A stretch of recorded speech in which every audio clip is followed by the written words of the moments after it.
சயன கோலத்தில் உள்ள சிவபெருமானை தரிசித்திருக்கிறீர்களா? இந்த பள்ளிக்கொண்டீஸ்வரர் சுவாமி திருக்கோவில் ஆந்திர மாநிலம் சித்தூர் மாவட்டம் நாகலாபுரம் அருகே உள்ள சுருட்டப்பள்ளியில் உள்ளது. இந்த கோவில் வரலாற்றை அறிந்து கொள்ளலாம். பள்ளிக்கொண்டீஸ்வரர் ஆலயத்தில் உள்ள பெரும்பான்மையான மூர்த்திகள் குடும்ப சமேதராக காட்சி தருவது இந்த கோவிலின் முக்கிய அம்சமாகும்.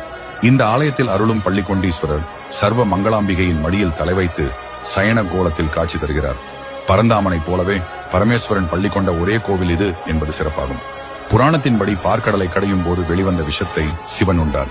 அந்த நிகழ்ச்சி நடந்து முடிந்த பின் உமையவளுடன் சிவபெருமான் கைலாயம் புறப்பட்டார்.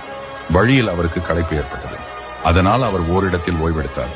பார்வதி தேவியின் மடியில் தலை வைத்து களைப்பு நீங்க சயனித்தார்.